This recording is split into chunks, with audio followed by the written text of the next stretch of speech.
Buenas noches.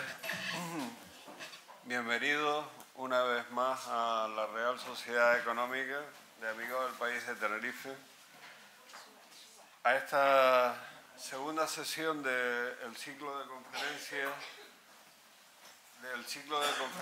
sobre el futuro del trabajo. La primera sesión, como ustedes vieron, tratamos de hacer un recorrido por la historia de los cambios tecnológicos y los cambios organizativos más relevantes que se habían producido en la historia económica de los países desarrollados al menos. Y también atisbamos lo que en el futuro puede ocurrir con algunas referencias cuantitativas que resultan interesantes, creo, para mirar un poco hacia el futuro. Ya sabemos, lo hemos dicho tantas veces que no vale la pena repetirlo, pero por si acaso a alguien no le ha quedado claro, no sabemos lo que va a ocurrir en el futuro. En el futuro decían que los que son creyentes pues creen que es un atributo de los dioses. Los que no somos creyentes pues no conocemos el futuro. Y la ciencia para lo que sirve es para determinar aquellas tendencias fuertes que pueden marcar en cierta forma el futuro. Pero la ciencia no es una religión y por tanto nos declaramos incompetentes para diseñar exactamente cómo va a ser el futuro. Pero en cualquier caso, esas tendencias fuertes, esas tendencias que van marcando el desarrollo de los acontecimientos, vale la pena que la tengan de punto de referencia. Esta noche tenemos una sesión doble. Una sesión doble que integra en este marco de desarrollo de ideas sobre el futuro del trabajo una visión desde el punto de vista del derecho del trabajo.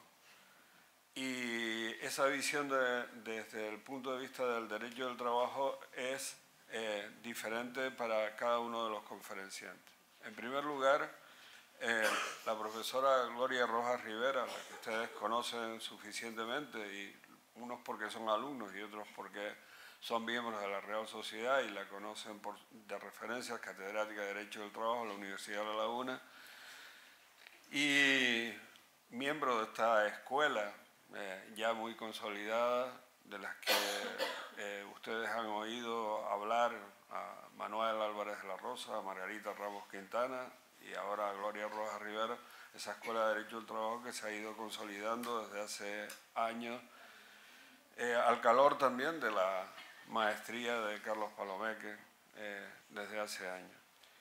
Y ella va a hablar de un lema, también una marca también que se ha utilizado, que es el futuro del trabajo en relación con las personas. Y en segundo lugar, hemos invitado, y él amablemente ha aceptado la invitación, al catedrático de Derecho del Trabajo de la Universidad de Vigo, don Jaime Cabeza Pereira, al que le agradecemos el que haya viajado desde tierras tan remotas hasta nosotros, con lo que supone pues eso, de incomodidad, de viaje, de madrugón, etcétera, etcétera. Y le agradecemos en lo que merece ese esfuerzo, absolutamente desinteresado y altruista, que habla muy bien de su talante académico. Pues muy bien, sin más, entramos en la sesión. Como es una sesión doble, vamos a aprovechar el tiempo lo que podamos, y ya saben que a las 8:20 tenemos que levantar el campamento porque aquí no se pagan horas extraordinarias. Así que...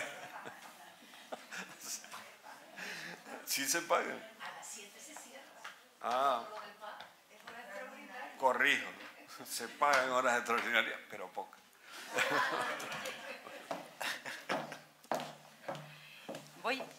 Voy a cerrar porque si no, no me ven la cara, ¿verdad? Sí. Yo no voy a utilizar PowerPoint. Buenas tardes Señoras y señores, buenas tardes, queridas alumnas y queridos alumnos, buenas tardes, compañeros del Departamento de Derecho del Trabajo, amigos y amigas. Voy a tratar de justificar, se me va a resbalar, por qué le he dicho al compañero José Luis Rivero Ceballos, cuando me pide que hable hoy del futuro del trabajo, por qué le he puesto este apellido del futuro del trabajo centrado en las personas. Muchas gracias, querido amigo Bibi, como nos conocemos de siempre. Mi profesor de Economía Política, eso seguro que le fastidia, pero era muy jovencito cuando me dio clase, por invitarme a hablar aquí en la Económica. Bien, el futuro del trabajo que queremos, o el sistema de relaciones laborales del futuro, ese es el lema con el que la Organización Internacional del Trabajo ha querido celebrar su centenario durante el año 2019. Saben ustedes que la OIT se creó en 1919. Bien, si afirmamos a día de hoy, ya no en el futuro, sino en el presente, que las estructuras organizativas han cambiado, estructuras organizativas empresariales derivadas de fenómenos como la externalización, la descentralización, la subcontratación.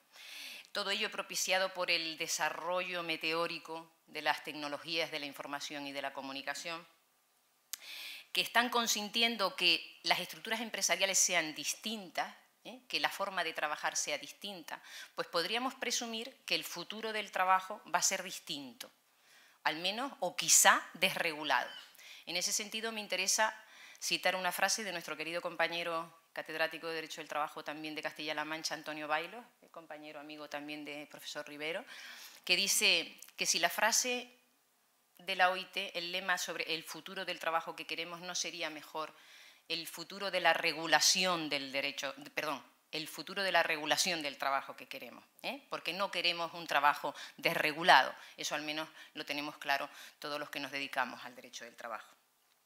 Bien, la crisis global. A todos estos fenómenos de nuevas estructuras organizativas se une la crisis global que, digamos, promueve en aras de la productividad y la competitividad, ha consentido, digamos, una falta, lo que yo llamo una falta de pudor absoluto por un mínimo respeto a las condiciones de trabajo o a unas condiciones de trabajo decentes, dignas.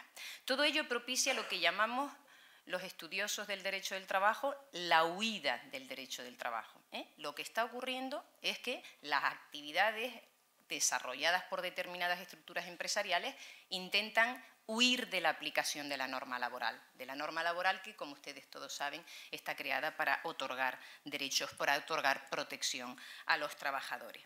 Esto ha dado lugar ya en el presente a una estructura del empleo dual, segmentada, precaria y ausente prácticamente en muchos sectores y en muchos ámbitos de autonomía colectiva como instrumento de equilibrio y compensador y de reconocimiento de derechos de los trabajadores.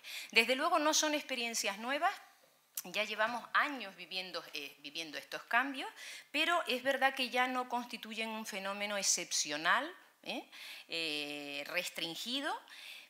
Parece ser que no estamos ante una evolución natural más histórica, como tantas otras, de adaptación a la realidad por parte de la norma, que se pueda afrontar con unos simples ajustes legislativos o con el uso del contrapoder colectivo, sindical propio del mundo de las relaciones laborales.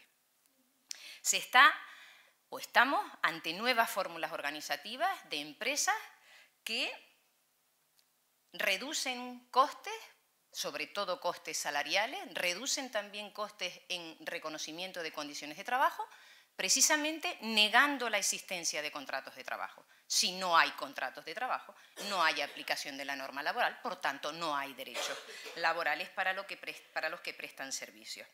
Y esto lo hacen las empresas fragmentando la producción, externalizando, descentralizando, tanto dentro de las fronteras nacionales como fuera, y no digamos ya cuando es fuera, ya no hablamos de huida del derecho del trabajo, ya es una escapada, no se me ocurre el término, ¿no?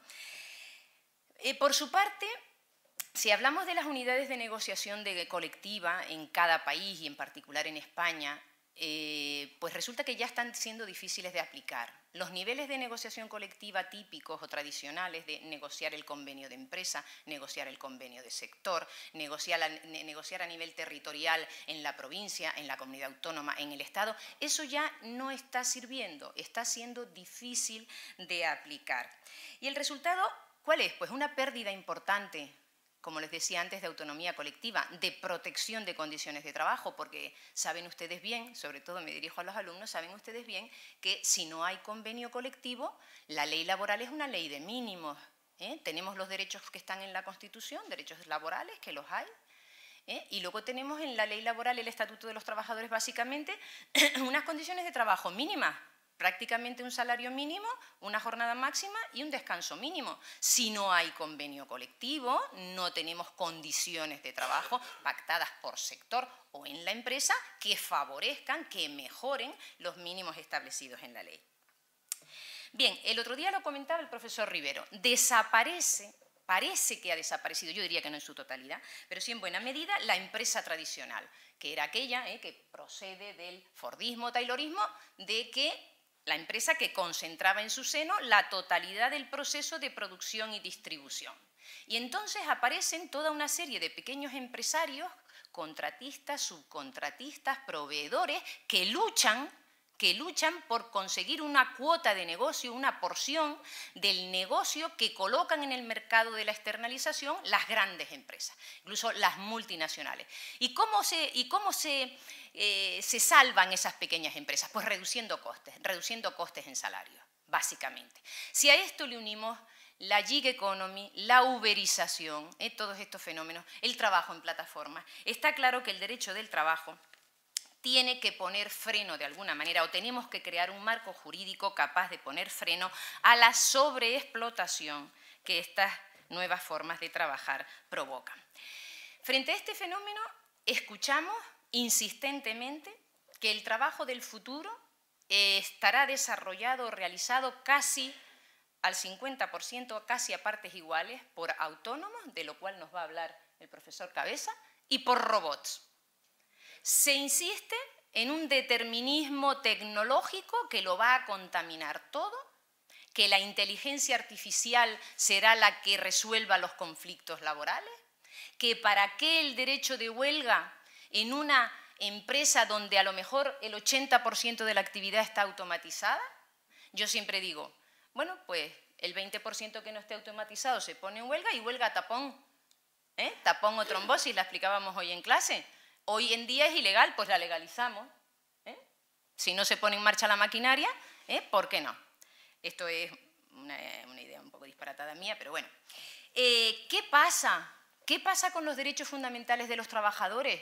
Esos que están reconocidos en la Constitución, pero ya no solo los derechos fundamentales específicos, libertad sindical y huelga, sino los inespecíficos, los que son de todos los ciudadanos, el derecho a la intimidad, el derecho al honor, el derecho a la propia imagen dentro de la empresa, con todo tipo de sensores y artilugios de control de la actividad empresarial. Si son trabajadores, porque son trabajadores y sus derechos fundamentales serían inespecíficos, pero es que si no son trabajadores, si dijéramos que son autónomos, como ciudadanos también tienen esos derechos fundamentales. ¿Qué va a ser de ellos? ¿Qué va a ser? ¿Cómo va la prevención de riesgos laborales a cuidar de la salud y de la seguridad de los trabajadores, que a lo mejor pasan más de 10 horas al día trabajando junto a robots o máquinas que son más inteligentes que ellos?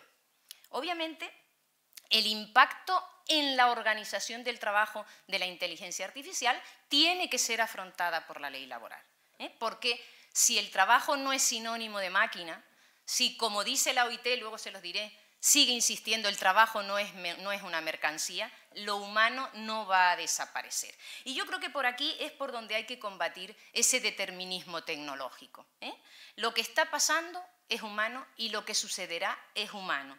No se pueden plantear estos cambios como disruptivos, como que, digamos que es interesado el discurso que dice que hay que romper con todo lo anterior, que todo lo construido y todo lo conquistado no sirve, con la excusa, con el argumento de que no sirve precisamente, de que estamos en nuevos tiempos.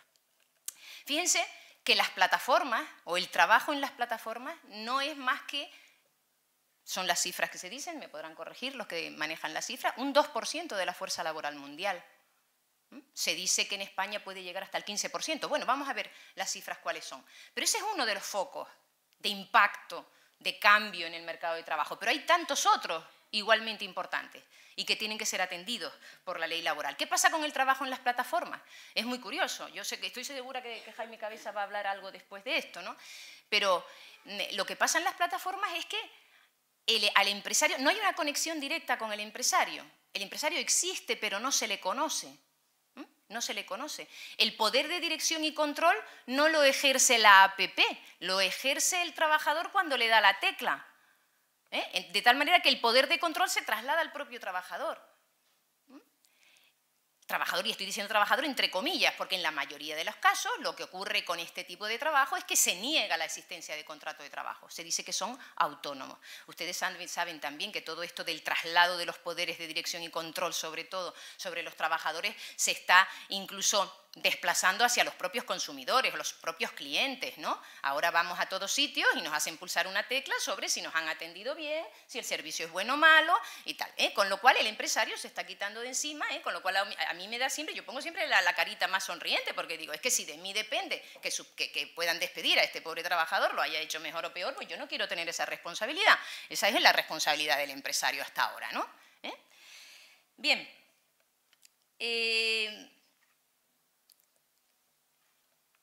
El debate en este tipo de trabajos en la plataforma es, ¿son autónomos, son trabajadores? Nos hablará Jaime Cabeza después. El debate podría ser también, y yo pienso que debería ser el de los derechos. ¿Tienen derechos? ¿No tienen derechos? Si la frontera, si el contrato de trabajo, si el derecho del trabajo tiene unas fronteras bien definidas, si a principios del siglo XIX, cuando surge el contrato de trabajo, se hizo para proteger al trabajador asalariado, al trabajo asalariado en la sociedad capitalista industrial, porque era un trabajo desigual, desequilibrado, desprotegido, y para eso se crea un derecho del trabajo compensador, igualador, que consiguiera el equilibrio dentro del conflicto social existente entre trabajadores y empresarios, quizá estemos en el momento en que haya que ir pensando en que las fronteras se amplíen.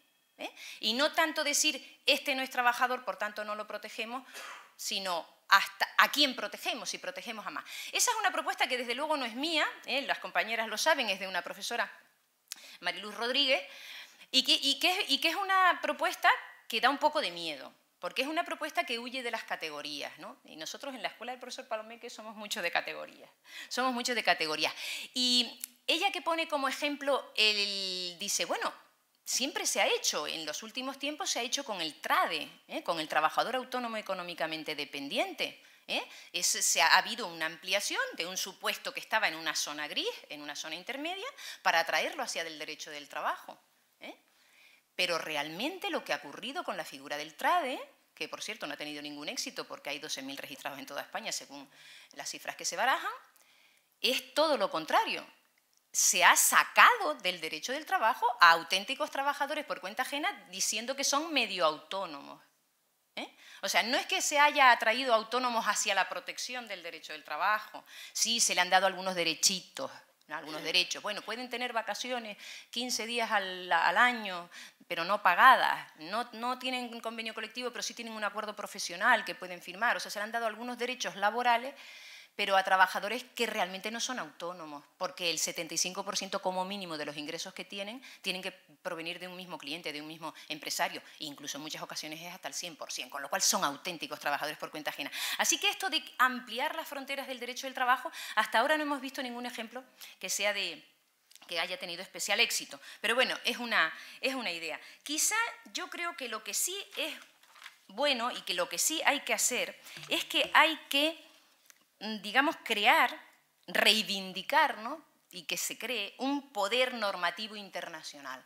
Quizá alrededor de la Organización Internacional del Trabajo, un poder normativo internacional para regular la economía, porque los estados ya no tienen poder, ya los estados no gobiernan la economía porque la economía no es nacional, la economía es internacional y en muchas ocasiones desde los propios estados no podemos resolver todos los problemas.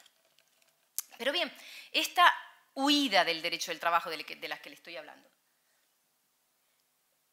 Esta huida del derecho del trabajo no genera problemas solo en el lado social, es decir, en el lado de los trabajadores, sino que desde el punto de vista económico genera problemas de competencia desleal entre las empresas. De competencia desleal entre las empresas. Empresas que, dedicadas a la misma actividad, unas aplican el convenio sectorial y otras se escapan y aplican el propio convenio de empresa. Y en este punto conviene recordar las dos funciones que ha cumplido la negociación colectiva tradicionalmente. Dos funciones básicas, una función económica y una función política. Una función económica que a su vez se desdobla en dos. Una función económica que consiste primero en que el convenio colectivo es instrumento fundamental de ordenación del mercado de trabajo, reconociendo mejora de condiciones de trabajo y por tanto contribuyendo al progreso y la cohesión sociales, y al mismo tiempo procurando la concurrencia leal entre las empresas. Todas las que se dedican a la misma actividad tienen que aplicar el mismo convenio y por tanto las mismas condiciones laborales. No vale el dumping social, no vale la competencia desleal. Y una función también política, una función política que tiene que ver más con ser un mecanismo, el convenio colectivo, de regulación del poder. Sindicatos y patronal saben en cada momento quién puede tener más poder. Depende normalmente del contexto económico. Si estamos en una situación de crisis económica, los sindicatos pierden poder. Los empresarios van a poder conseguir más y los trabajadores ceden. Cifras de paro importantes, hay que aguantarse, no hay contención salarial, hay que aguantarse. Pero cuando estamos en periodos de bonanza económica, de crecimiento económico, los sindicatos se refuerzan. Entonces, vamos a hacer un reparto más equitativo de la riqueza. Por tanto, es un instrumento de uso diplomático del poder, de regulación del poder. ¿Y qué es lo que pasa? ¿Qué es lo que está pasando? Pues que el derecho del trabajo está siendo colonizado, con el permiso del profesor Rivero, catedrático de Economía, por conceptos procedentes de la economía, por nociones procedentes de la economía, como es la productividad. Como es la productividad. Y de forma muy importante en la última reforma del Partido Popular de 2012. En muchos artículos modificados del Estatuto de los Trabajadores se habla de la defensa de la productividad y que esto se hace para proteger y defender la productividad de las empresas. Y la productividad, repito, procede del mundo económico, no del mundo jurídico. Y todo el mundo habla de la productividad de forma transversal en todo tipo de foros, gobiernos, todo tipo de agentes económicos y sociales para justificar la adopción de medidas de diversa índole, también, desde luego, laborales. Y es cierto que la productividad es una noción que está en el artículo 38 de la Constitución, junto a la libertad de empresa, junto al reconocimiento del derecho a la libertad de empresa, cuando se diseña el modelo económico constitucional. Pero resulta que la productividad no es una manifestación de la libertad de empresa. ¿Por qué? Porque carece de un sujeto activo, destinatario de su radio de acción, y a su vez carece también de sujeto pasivo que esté obligado a atender los requerimientos que en ese artículo se ordenan a los poderes públicos para que defiendan la libertad de empresa, para que protejan la libertad de empresa. Les recuerdo, el artículo 38 de la Constitución dice: los poderes públicos protegerán y garantizarán, algo así, protegen y garantizan, los poderes públicos garantizan y protegen el derecho a la libertad de empresa y la defensa de la productividad. Pero, ¿qué sujeto va así diciendo: oiga, que tengo derecho a ser productivo, que tengo derecho a la productividad?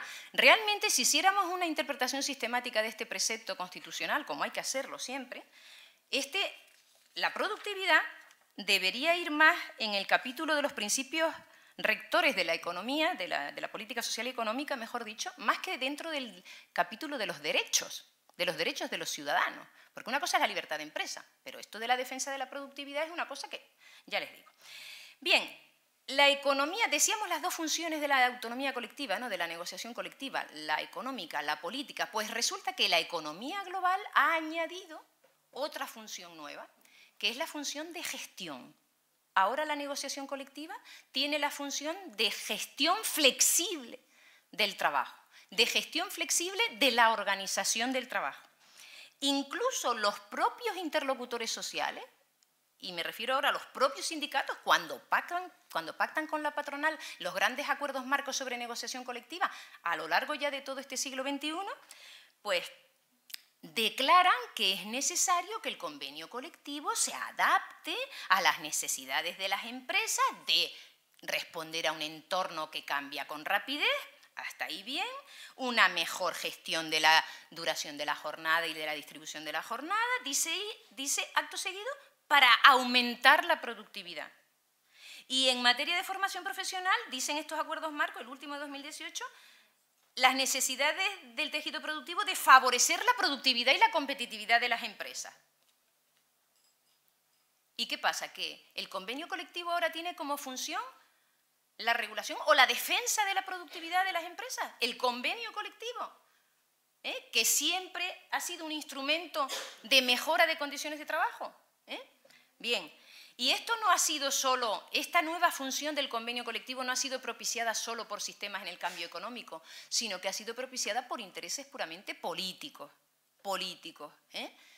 Se reforma la ley laboral para decir que hay que hacer una gestión casi continua o flexible del convenio. Nos salimos del modelo estático continental europeo típico de que el convenio se cierra con su firma y al menos durante su vigencia, durante 2 años, existe la paz laboral, hay unas condiciones que se reconocen y ni los sindicatos pueden convocar huelga, ni los empresarios pueden no aplicar el convenio, y vamos caminando hacia el modelo dinámico anglosajón, ¿no?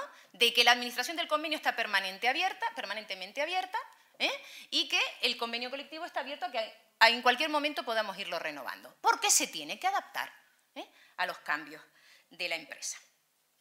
Bien, para terminar mi primera parte de la exposición, el despropósito ya es absoluto cuando, conforme se ha establecido en la última reforma laboral, vamos a ver si se forma nuevo gobierno y se deroga por lo menos algunos aspectos de esta última reforma laboral de 2012,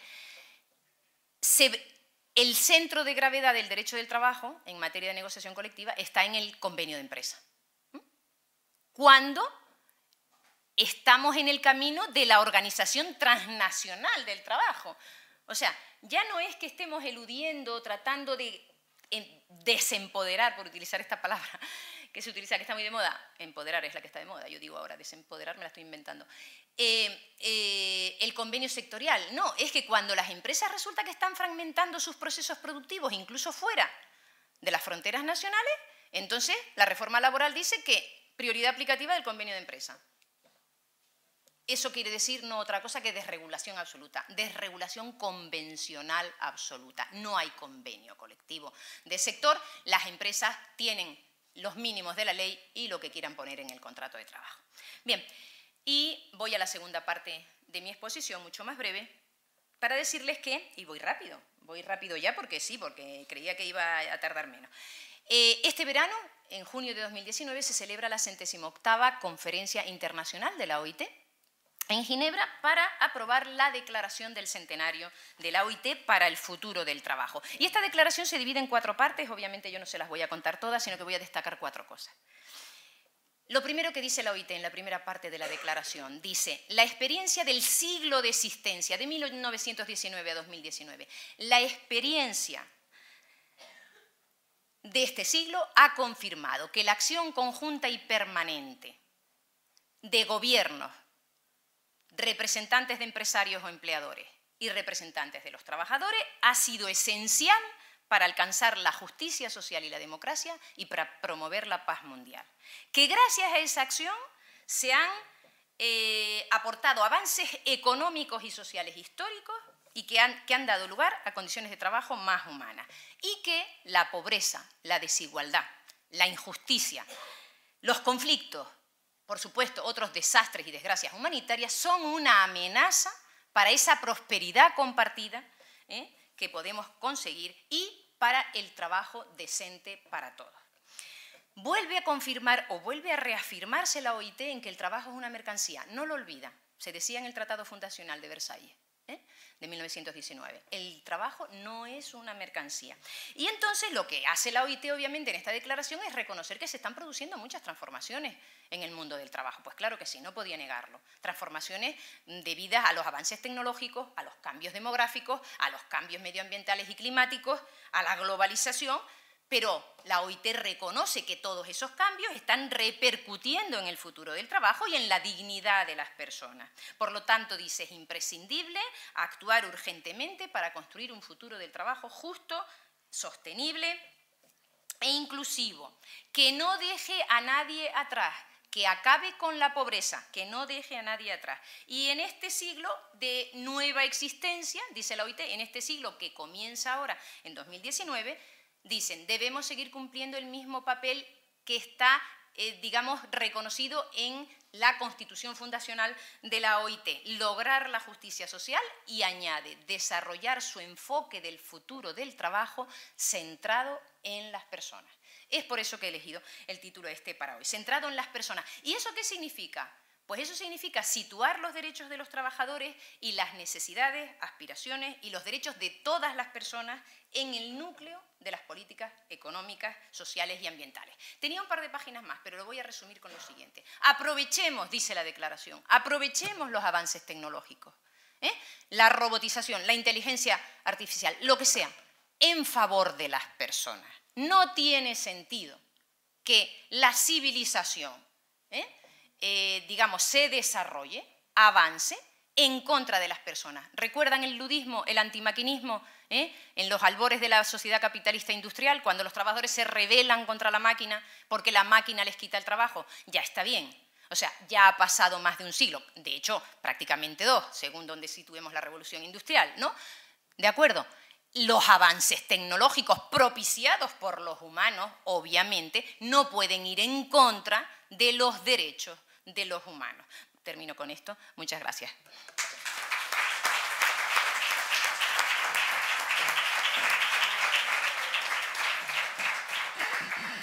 Muchas gracias, doctora Rojas Rivero. Y tiene ahora la palabra el doctor para desarrollar una presentación en relación con esta parte de las relaciones que se van consolidando y que se exploran en este momento, que son los autónomos en la nueva economía.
Hola, buenas tardes.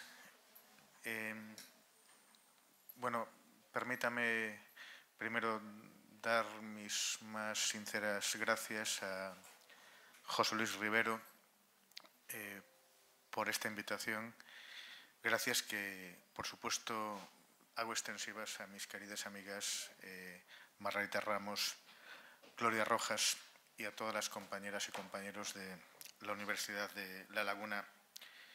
Y simplemente quiero expresar que me produce una gran felicidad estar aquí y al mismo tiempo una fuerte responsabilidad, porque sin duda son ustedes personas muy afortunadas por contar con académicas de tanto relieve y poder académico como las de esta casa. Me gustaría empezar precisamente donde dejaba su exposición la profesora Rojas, porque la declaración del centenario tiene su origen en este informe de la Comisión sobre el futuro del trabajo, y en él recomienda un sistema de gobernanza en la que se protejan los derechos y las protecciones mínimas de las personas que trabajan en plataformas y de sus clientes. Y propone como paradigma un convenio de OIT muy importante, el convenio de 2006 sobre trabajo marítimo, que lo define como un código mundial del trabajo de la gente del mar. ¿Por qué hace referencia a este código de la gente del mar? Porque es un código muy inclusivo que ampara, digo aquí también, pero acá ampara al mismo nivel de intensidad el trabajo por cuenta ajena y el trabajo autónomo. Y quisiera destacar también que esto aparece más de refilón en la declaración a la que se refería la profesora Rojas, pero más intensamente en el informe, insiste en el mandato universal a la OIT. Un mandato que, por lo tanto, impone proteger a todas las personas que trabajan, ya lo hagan por cuenta propia o lo hagan por cuenta ajena. Y a mí me gustaría expresar algo que también la profesora Rojas decía, y es que los problemas de la nueva economía no son exclusivos de las plataformas ni de la digitalización. Yo diría más bien que las plataformas son un nuevo decorado, como digo aquí, un nuevo escenario en el cual se plantean problemas que van creciendo y que se van desarrollando ya desde hace unos cuantos años. Unos problemas que tienen que ver con el crecimiento globalizado del trabajo precario. Aquí digo que hay antecedentes muy claros ya en el siglo pasado, pero sobre todo desde finales del siglo pasado se revierte una tendencia que había sucedido desde el final de la Segunda Guerra Mundial, que era un decrecimiento del trabajo autónomo. A finales del siglo pasado, digamos que hay una coda y el trabajo autónomo empieza a recobrar cierto protagonismo numérico. Cierto protagonismo numérico que desde el punto de vista de nuestra disciplina parece que reaparece a través de los falsos autónomos. Una especie de retorno que entonces se llamaba discreto, como decía el profesor Martín Valverde, del arrendamiento de servicios. Es decir, reaparece poco a poco, de una forma progresiva, y también reaparece porque cada vez hay más situaciones de personas que realmente son subordinadas, pero que es muy difícil que en un juicio laboral puedan probar esa subordinación.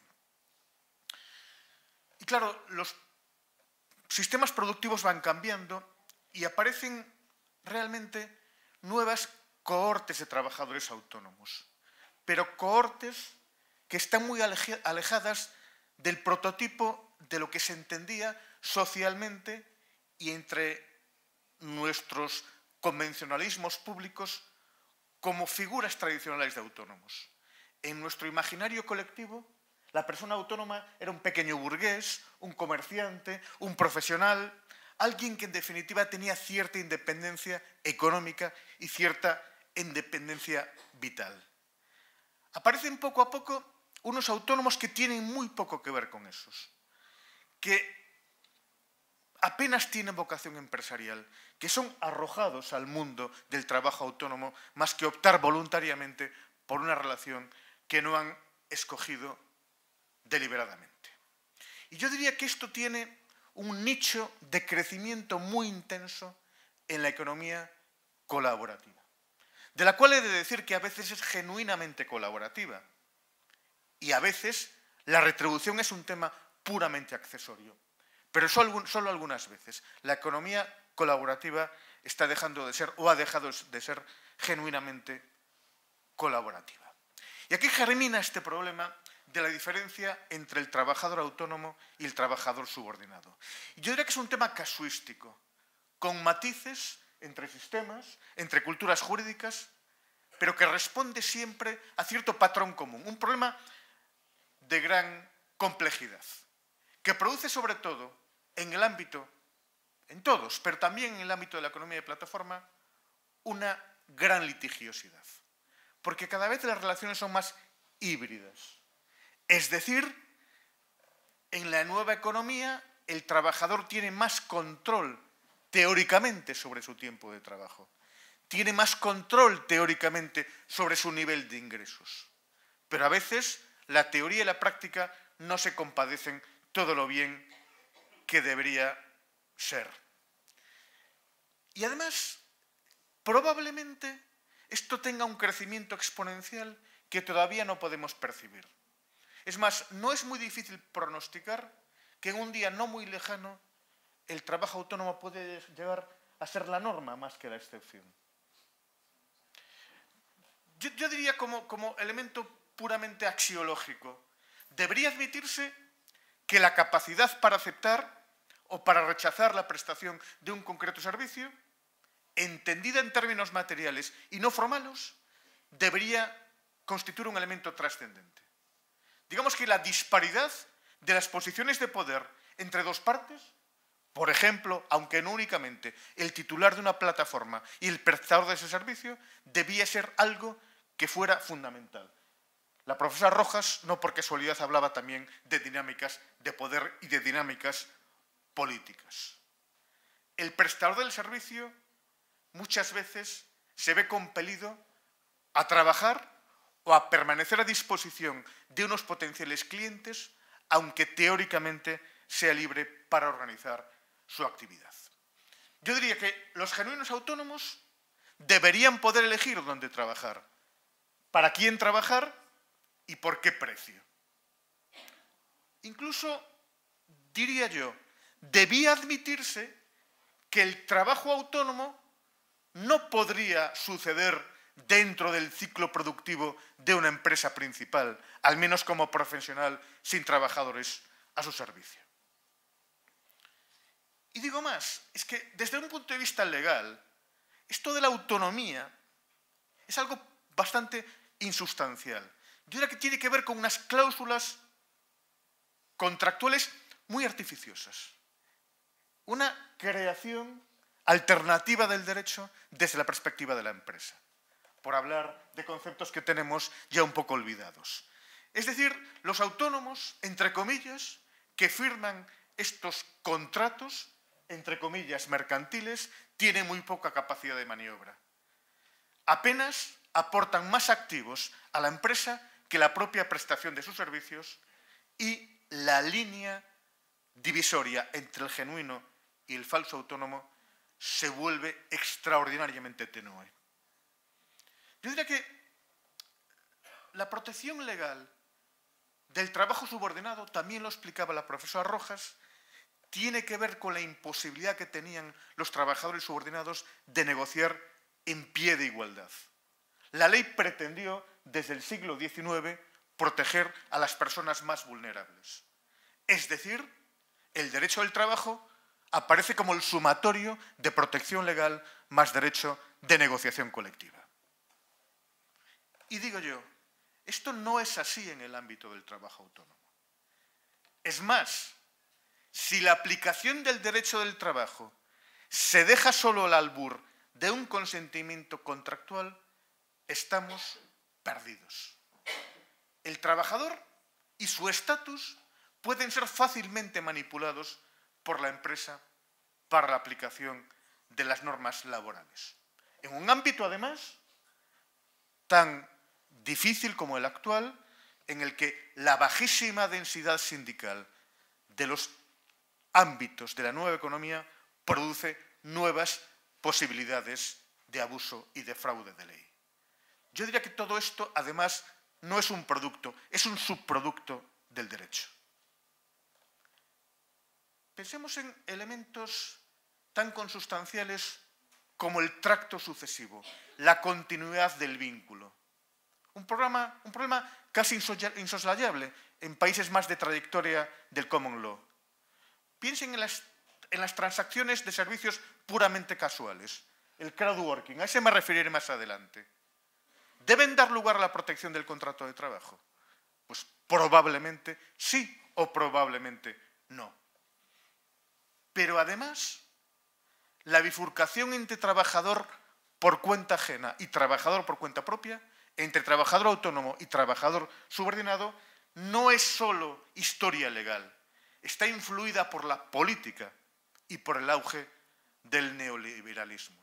La historia de los taxistas americanos del siglo XX, la historia de los cerrajeros, de nuestros transportistas, que en el año 94 fueron expulsados del derecho del trabajo. Eso es pura política, no es más que una ideología neoliberal. Puede decirse, como digo ahí, que el Estado a veces abdica de la responsabilidad de defender a las personas más vulnerables. Y esto, insisto, es producto de ideologías, no de realidades empíricas. Con todo, podemos pensar en un contrato de trabajo más acogedor, más omnicomprensivo, en un ámbito más amplio del derecho al trabajo. Esto no nos va a permitir integrar toda la realidad en su complejidad. La profesora Rojas hablaba de esta teoría de la profesora Rodríguez, que yo intentaré glosar muy brevemente. Yo estoy intensamente de acuerdo con ella, aunque habría que discutir algo más, ¿no? Yo diría que el falso autónomo no puede explicar toda la realidad compleja en la que vivimos. Es decir, hay una pulsión de las organizaciones productivas hacia una mayor presencia, una mayor intensidad y una mayor existencia cuantitativa del trabajo autónomo. ¿Por qué? Porque yo creo que se produce una triple fragmentación en el mundo del trabajo. La primera, también antes se ha dicho, por una fragmentación derivada de los procesos de subcontratación. Desarrollo globalizado de cadenas de producción, de suministro, derivación de las fases de la producción con menor valor añadido a los países con peores estándares laborales, los elementos de menor valor añadido, más contaminantes y con trabajo más extensivo, se van siempre al tercer mundo. Hay también una fragmentación entre el mundo real y el mundo virtual. Los elementos profesionales de la prestación de servicios están disgregados entre una realidad material y una realidad virtual. Y hay también una fragmentación esencialista entre relación laboral y relación no laboral, porque las condiciones de servicio son deliberadamente ambiguas en beneficio de un tercero. Yo creo que es lícito reclamar un reforzamiento de la presunción de laboralidad.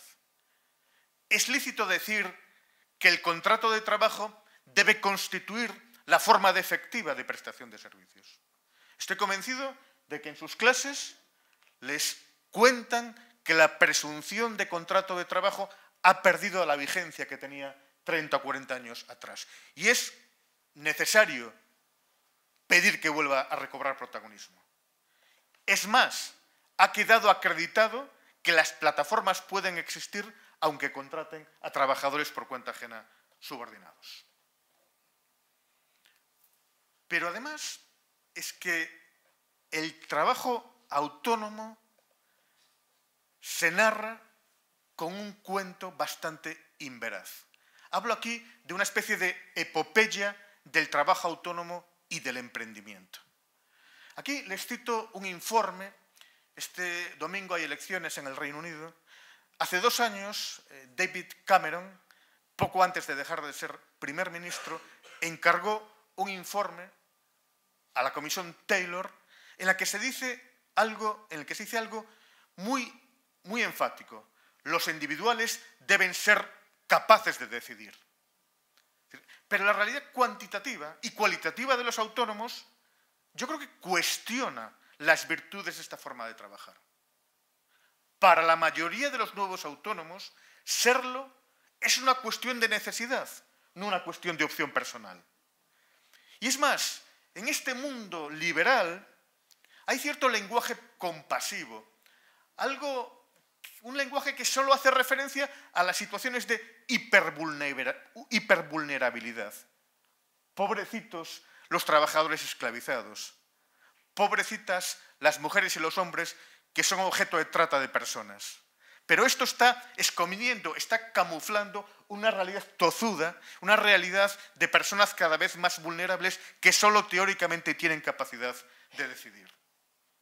Es decir, el mundo de la nueva economía es capaz de distorsionar las cláusulas del contrato.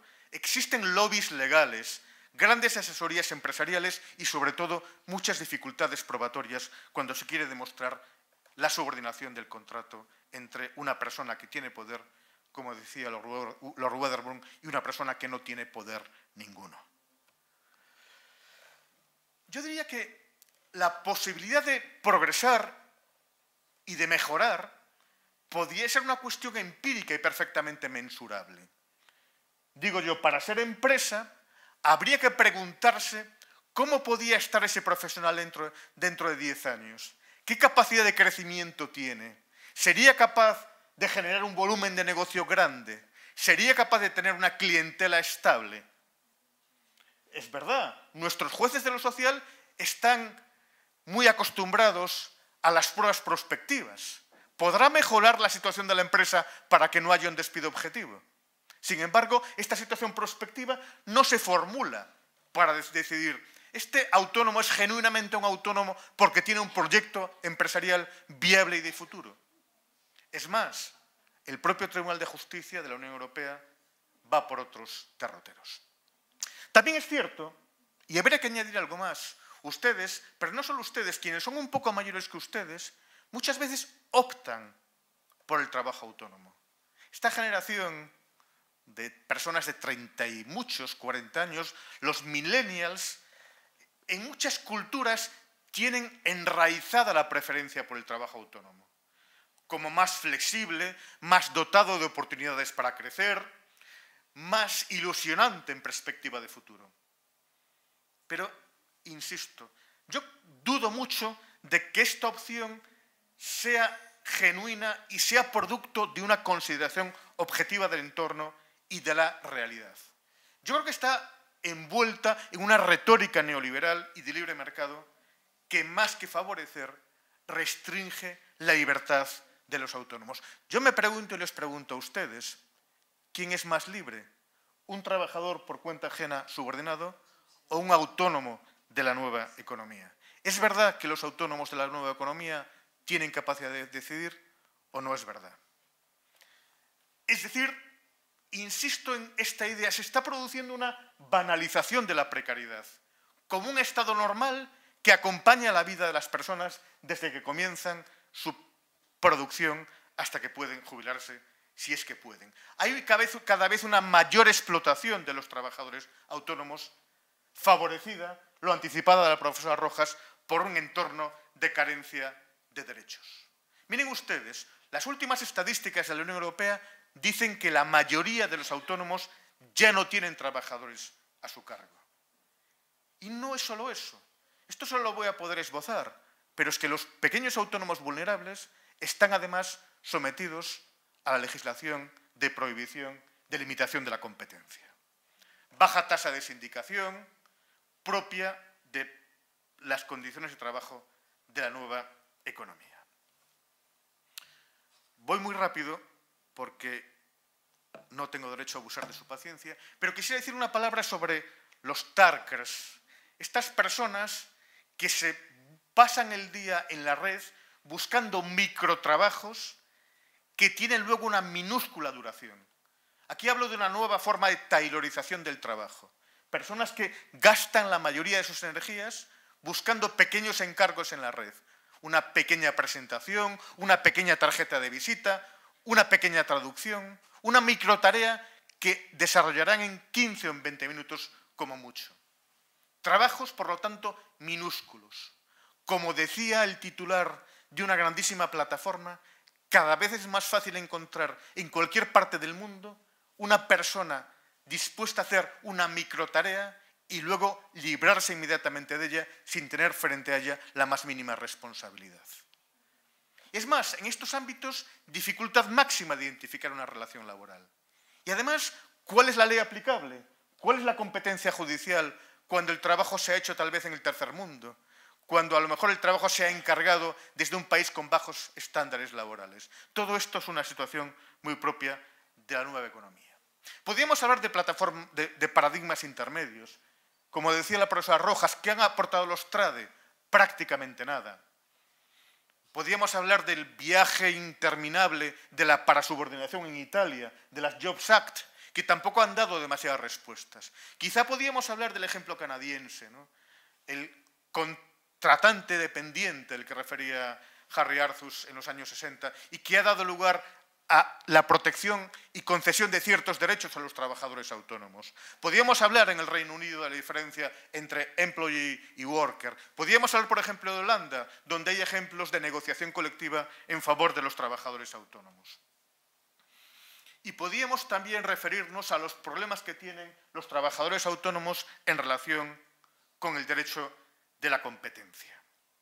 Pero quisiera, sobre todo, dedicar estos últimos minutos a glosar un poco y plantear debate sobre los derechos de los trabajadores autónomos en la línea que planteaba la profesora Mariluz Rodríguez. Hay plataformas que reconocen derechos a los profesionales que trabajan para ellas, pero esto no parece suficiente.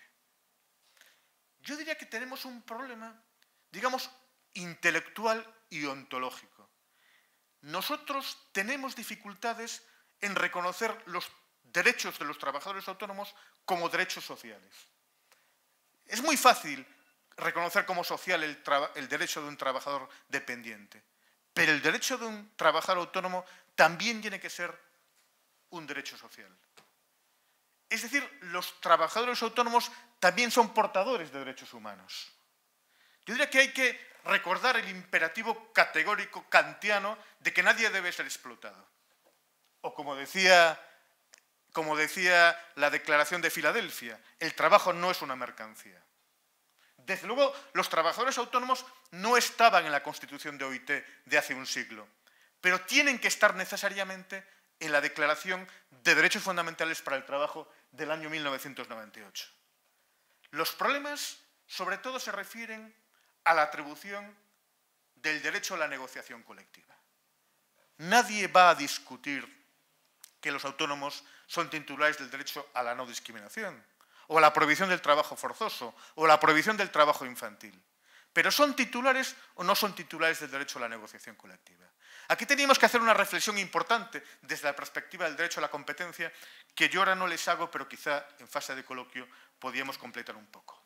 Yo les sugiero simplemente, ya para ir terminando, una serie de derechos que indudablemente deben tener los trabajadores autónomos. El derecho al salario mínimo. Hay ejemplos, incluso en nuestra legislación de salario mínimo, cuando éramos capaces de darle salario mínimo a personas que no considerábamos del todo trabajadoras, como era el caso de las empleadas del hogar por cuenta propia. Ejemplos hay, y creo que hay técnicas para hacerlo. Creo, sin duda, que las personas autónomas tienen el derecho a la no discriminación. Creo también, sin duda, aunque por desgracia no aparece en la Declaración del Centenario, que la normativa de seguridad y salud en el trabajo tiene que ser exactamente igual aplicable a los trabajadores por cuenta ajena y a los trabajadores por cuenta propia. Creo, y también aquí nos ha fallado la Unión Europea, que tienen exactamente el mismo derecho que los trabajadores subordinados a unas condiciones de trabajo transparentes y predecibles, es decir, a que consten por escrito sus condiciones de prestación de servicios. Creo que tienen el derecho a poder prestar servicios en régimen de pluriempleo o de pluriactividad, prestar servicios para varias plataformas al mismo tiempo, y no solo formal, sino materialmente. Y tienen derecho, por ejemplo, a la portabilidad entre plataformas de su reputación online. Esto creo que está garantizado por la Ley Orgánica de Protección de Datos, pero creo que es un derecho fundamental de las personas que trabajan en plataformas. Voy terminando y les formulo, casi se las leo, estas 6 últimas preguntas, que yo creo que son las grandes preguntas de debate hoy en día. La primera, acerca de la extensión de los principios y derechos fundamentales en el trabajo a los trabajadores autónomos. ¿Con qué límites? En particular, en cuanto a la sindicación y a la negociación colectiva. ¿Qué respuestas en cuanto a la seguridad y salud en el trabajo, pese al fracaso a este respecto de la conferencia del centenario? Segunda gran pregunta, ¿cómo puede ayudar el derecho antitrust a los autónomos, en particular en los entornos digitales? ¿Es posible que se les pueda obligar a concertar con 20 minutos de antelación un servicio de transporte de viajeros, por ejemplo? Y al contrario, ¿cómo la legislación anticompetencia o de protección de la competencia, mejor dicho, puede perjudicarles? En realidad son empresas los trabajadores autónomos. ¿Hasta qué punto son empresas? ¿Deberían estar exceptuados hasta cierto punto de la legislación de limitación de la competencia? ¿Qué derechos deberían reconocérseles con independencia de la naturaleza del vínculo laboral o mercantil a los trabajadores de empresas de plataformas digitales? ¿Qué jerarquía de derechos debíamos hacer entre derechos más importantes y menos importantes entre ellos a la hora de priorizar una serie de propuestas políticas? En el debate interno entre vínculo laboral y de autónomo, ¿qué indicios debieran ser los más relevantes y cuáles los menos relevantes? Les pongo el ejemplo de los estándares de calidad. Probablemente los estándares de calidad hayan sido el criterio más empleado para distinguir entre trabajador por cuenta ajena y trabajador por cuenta propia. Y quizá eso ha producido que hayan proliferado las plataformas más abusivas frente a las plataformas menos abusivas. ¿Sería oportuno crear un concepto intermedio entre trabajador subordinado y trabajador autónomo después de la fallida experiencia de los trades a la luz de la experiencia de las plataformas digitales? Quinta pregunta, dimensión de género. ¿Cómo pueden describirse y desarrollarse las segregaciones ocupacionales en el mundo de la gig economy? ¿Cómo sería posible identificar ocupaciones claramente feminizadas o claramente masculinizadas? ¿Qué discriminaciones directas e indirectas va a haber en este nuevo mundo? ¿Cuál es la exposición al acoso sexual y el acoso por razón de sexo en este nuevo mundo de las plataformas digitales? Más preguntas, y podría haber infinitas más. ¿Qué relación se puede establecer entre el ámbito de las agencias privadas de empleo y de las plataformas digitales?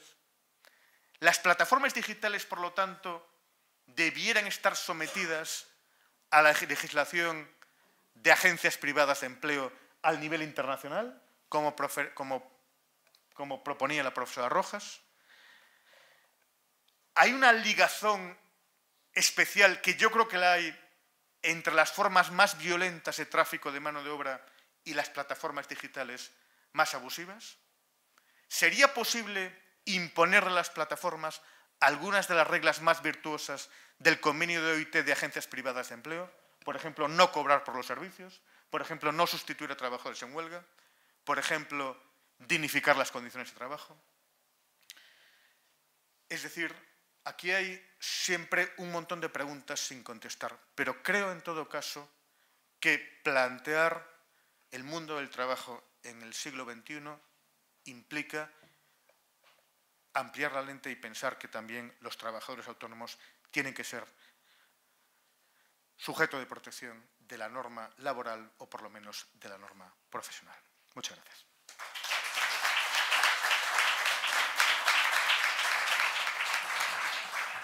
Bien, pues como es tradición en esta casa, muchas gracias, doctor, por sus palabras. Vamos a abrir un turno de cuestiones. Les pido, por favor, que sean muy breves en las preguntas y muy concretos. Y, desde luego, a los dos conferenciantes también que sean concisos en las respuestas para que pueda haber un número de preguntas alto de aquí al momento en que cerremos la sesión.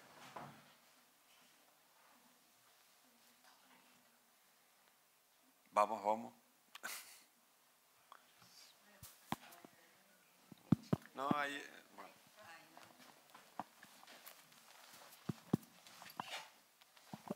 Hola, gracias por la charla. Dos preguntas muy rápidas. Una de las palabras que parece que en la primera de las exposiciones era denostada es la protección de la productividad. Sin embargo, desde el punto de vista económico, hay una ley que dice que los salarios tienden hacia la productividad marginal de cada trabajador. Entonces entiendo que proteger a los trabajadores más pobres también sería preocuparnos por aumentar la productividad de ellos. En la segunda parte,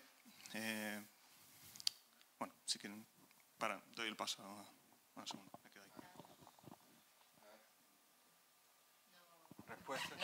No contesto nada, o sea, bien, desde el punto de vista económico me parece bien. La afirmación que yo hacía es que el convenio colectivo no tiene como función la defensa de la productividad empresarial. Otra cosa es que en la consideración del salario haya una parte que se considera como, desde el punto de vista económico, si tú lo dices, tú eres economista y sabes, no, pues creía que sí. ¿Eres profesor de economía? No, ¿no? Ingeniería. De ingeniería, vale, te conocía. No voy a discutir contigo que eso sea real, pero lo que yo afirmo es una cosa diferente. ¿Alguna pregunta?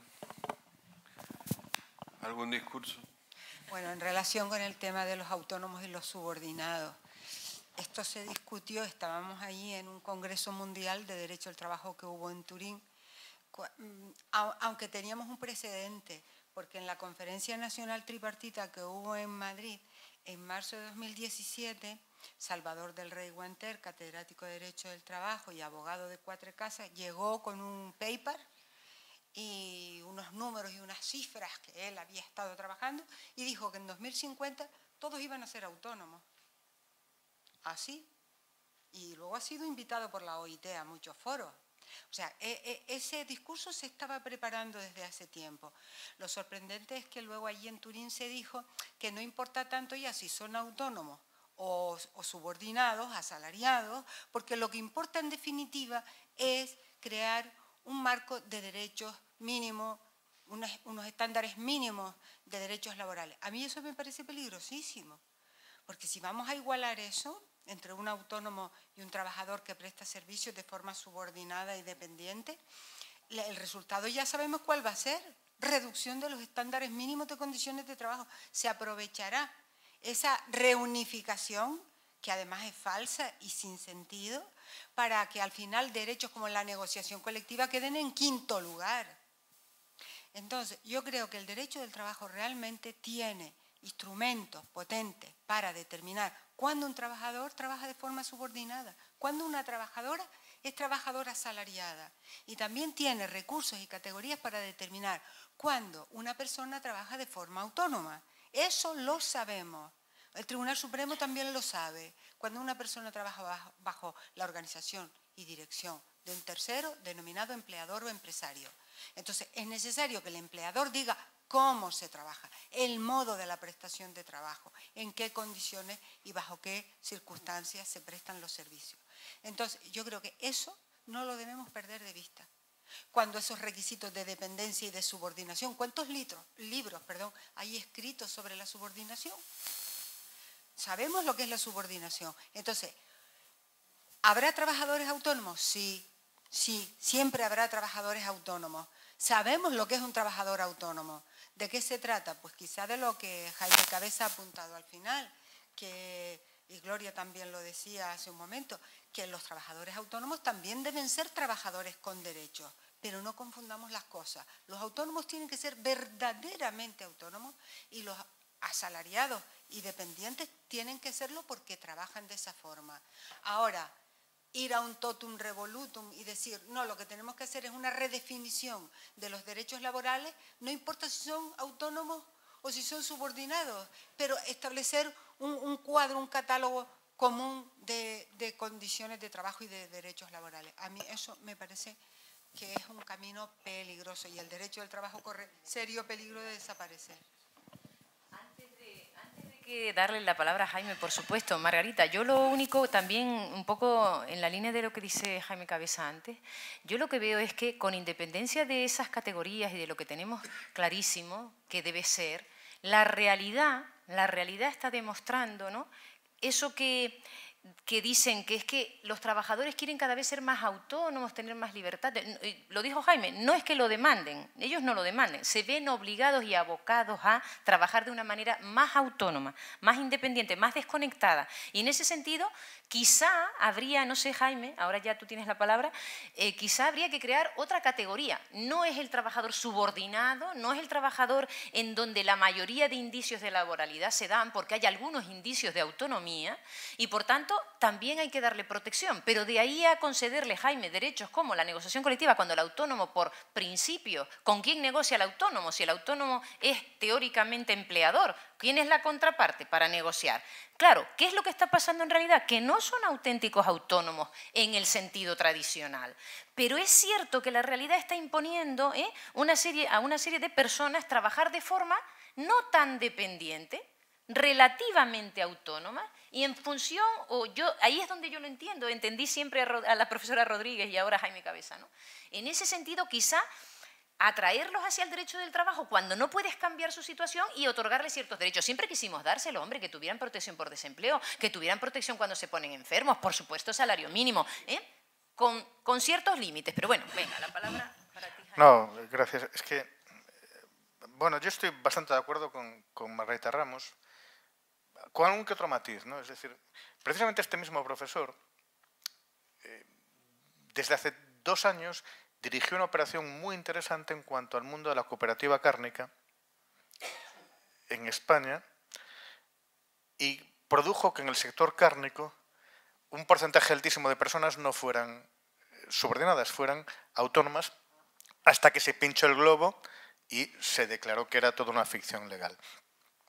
Lo que pasa es que la ficción legal no lo soporta todo.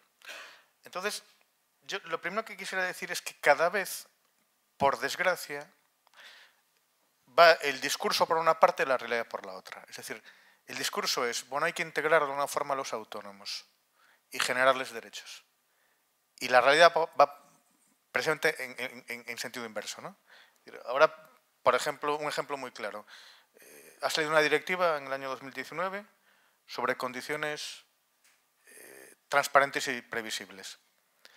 Esa directiva genera de forma más rotunda el mundo de los protegidos y el mundo de los desprotegidos. Y yo no estoy diciendo en absoluto que haya que revisar el nivel de protección de los subordinados. No es ese el mensaje y si se ha expresado así, pido disculpas. Lo que quiero decir es que el mundo del trabajo autónomo es un mundo en negativo de no reconocimiento de derechos. Y entonces ahí sí que yo tengo serias dudas en que sepamos qué es la subordinación. Es decir, probablemente cada vez lo sabemos menos, o cada vez afloran más dudas, o cada vez afloran realidades híbridas, en las que hay unos criterios de que sí y otros criterios de que no. Y eso no solo obedece a un escenario de ocultamiento, obedece a un escenario de nuevas realidades productivas. Entonces, he intentado expresar que en este campo quizá fuera aconsejable darle más fuerza a la presunción de contrato de trabajo y realizar una distinta ponderación de los indicios de subordinación. Pero creo que aún reforzando el ámbito de lo laboral y aún reforzando el ámbito de la protección, aunque no creo que sea previsible que en el año 2050 no haya trabajadores, sí que es previsible que en el año 2050 haya mayor proporción de genuinos autónomos que la que hay hoy en día. Y en ese campo, ¿qué hacemos? Estamos en un sistema legal, continental, de primacía de la realidad. Pero la primacía de la realidad está oscurecida por una creatividad de cláusulas empresariales que generan contratos de prestación de servicios deliberadamente ambiguos, con cierto nivel de protección del legislador. Eso también hay que decirlo, ¿no? Y en última instancia, decir que los autónomos no tienen derecho a la negociación colectiva me parece una petición de principio. Y me parece algo discutible. Les pongo el siguiente ejemplo. este es el ejemplo de una sentencia que usted, que probablemente alguien de aquí conozca. Es una sentencia del año 2013 que se refería a un convenio sectorial en Holanda de músicos sustitutos. Y había un anexo del convenio que regulaba los honorarios mínimos de los músicos sustitutos autónomos. ¿Qué se perseguía en el fondo? Pues evidentemente otorgar cierto umbral de protección a los trabajadores autónomos, pero al mismo tiempo proteger el dumping social. Es decir, producir que los autónomos no compitiesen a la baja con los trabajadores subordinados. Eso es, por desgracia, dudosamente compatible con el derecho de la competencia. Pero cuando estoy diciendo generemos derechos colectivos de los trabajadores autónomos, estoy diciendo tal vez sea un mecanismo profiláctico para defender en clave de futuro nuestra negociación colectiva. Es decir, sin un instrumento colectivo a salvo del derecho de la competencia que genere ciertos derechos profesionales, probablemente nuestra negociación colectiva laboral puede estar herida de muerte en el medio o en el largo plazo. Entonces, por eso digo que no es una discusión muy complicada, ¿no? Pero en la que me parece que cuando planteamos qué derechos para los trabajadores autónomos, cuáles son más perentorios y cuáles pueden esperar, quizá la negociación colectiva no sea el primero, pero tampoco sea el último. Y es un debate que yo creo que hay que afrontar con mirada limpia y con la mirada de que a lo mejor sin ese segundo nivel de protección va a ser muy difícil en el medio plazo generar trabajadores autónomos con derechos. Nuevas preguntas, por favor.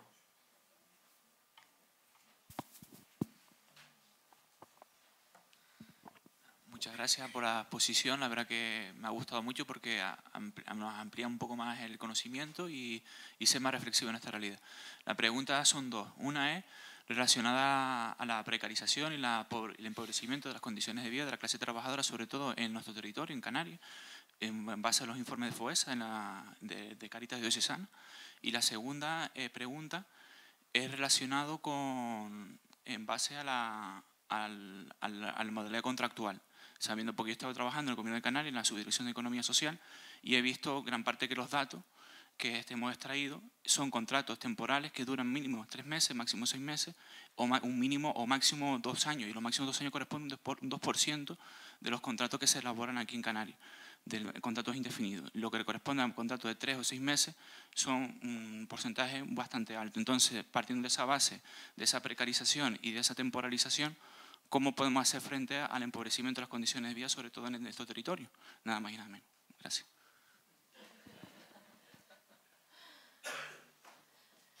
¿Y usted espera que yo le responda a eso? Que el profesor, como se refiere a Canarias, he sido yo, pero en Galicia las cosas estarán un poquito mejor, pero tampoco mucho mejor. Es decir, ¿qué le puedo yo contestar? Que lo que está ocurriendo en Canarias, que por otra parte la economía canaria, incluso hasta en los momentos de bonanza o crecimiento económico, no está precisamente bien posicionada en el contexto del territorio nacional, no tenemos una industria importante, tenemos un tejido productivo, bueno, la hostelería, vamos tirando hacia la hostelería, eso le podría responder mejor el profesor Rivero. Lo que sí le puedo decir es que la precariedad, la segmentación, la dualidad, la temporalidad es consecuencia, si quiere, la actual de los 10, 11 años de crisis económica tremenda, que ha conllevado un empobrecimiento de los derechos de los trabajadores, y es lo que yo decía antes, que llegan a que hoy se pueda, lo dijo también Jaime Gabesa, se pueda consentir sin ningún tipo de pudor, incluso a proclamar que, bueno, pues que el que cobre 1.000 euros que se dé con un canto en los dientes, ¿no? Que eso bastante bien está y que en el futuro las cosas no van a mejorar, ¿no? Entonces es consecuencia de tantas cosas, pero de las reformas laborales, de la flexibilización del mercado de trabajo, de atajar las crisis económicas, modificando siempre la ley laboral, haciendo la ley laboral responsable siempre de los problemas de la economía, cuando está demostrado históricamente que la ley laboral no tiene nada que ver, que con la misma reforma laboral en el País Vasco la tasa de desempleo es bastante más baja que en Canarias, con la misma reforma laboral. Entonces, ¿eso qué quiere decir? Que la ley laboral no es responsable. Son responsables otro tipo de factores a los que yo ni siquiera le puedo responder. Sí, si me permite, aunque no sea canario, le quisiera decir dos ideas muy sintéticas. Estamos en un 27% de temporalidad en España. El otro día estaba reunido con el presidente de la patronal de empresas de trabajo temporal y coincidíamos los dos en que de ese 27, por lo menos la mitad es fraudulento. Eso no es una cosa que diga un político cualquiera, lo dice el presidente de la Asociación de Empresas de Trabajo Temporal de este país. Esto por una parte. Eso no quita que nuestra legislación de contratos temporales sea mala y nuestro sistema jurídico de contratación temporal sea malo y produce a su vez más temporalidad. No es el principal culpable, pero es un actor que a lo mejor habría que tocar un poquito, pero precisamente para reducir la temporalidad. Por ponerle un ejemplo, yo no sé qué es eso de un contrato que dura hasta 12 meses, cuando el pico de actividad a lo mejor solo dura un mes o dura 2 meses, ¿no? Por poner un ejemplo muy a primera vista, ¿no? Y segunda idea, y ahí me sale mi vena gallega, quizá aquí tengan temporalidad y quizá aquí tengan más paro. Pero yo les quisiera transmitir lo siguiente, tienen temporalidad y tienen más paro porque tienen más tasa de actividad. Y esto el profesor de Economía Aplicada lo explicaría mucho mejor que yo. Nosotros somos un ejemplo muy malo. Tenemos la tasa de actividad y la tasa de desempleo más baja que en Canarias. Y por lo tanto tenemos menos temporalidad y menos paro. Pero eso no es virtuoso. Es signo de una sociedad en contracción. Es decir, Galicia en el año 2050 tendrá 400.000 personas menos que ahora. Porque las niñas que van a ser madres ya están, ¿no? Entonces, a lo mejor no es tan perverso tener temporalidad, no en relación con el País Vasco, sino con comunidades autónomas que tenemos temporalidad más baja, pero porque tenemos menor tasa de empleo. No sé si me explico con claridad.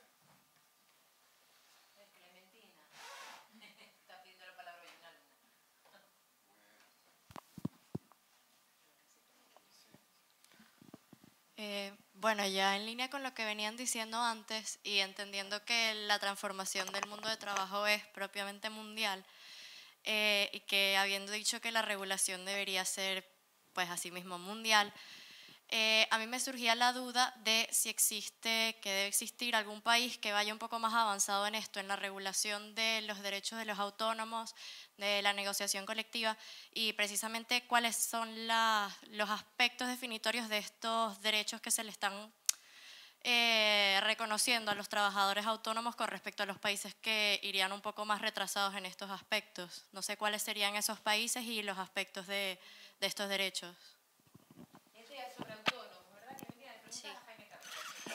Pues es una pregunta muy interesante y difícil de contestar. Yo creo que hubo un tiempo en el que sostenía, yo todo lo que sostengo es humildemente porque pobre de mí, ¿no? Pero sostenía en todo caso que era bueno esperar. Y era bueno esperar para ver cómo los demás se equivocaban, ¿no? Y yo creo que empieza a haber la necesidad de actuar, ¿no? Es decir, ¿qué nos está pasando? Si ahora vemos la casuística judicial, vemos que hay muy pocos asuntos. Cada vez que hay una sentencia de Libero o de Globo sale en la prensa, porque hay pocas. Da la impresión de que en este país solo trabajan para Globo o para Libero 4 o 5. Y yo desde que he bajado del avión he visto unos pocos aquí en esta ciudad que no es la más grande de España, ¿no? Es decir, entonces, ¿qué pasa? Que algo nos está pasando que empieza a ser urgente.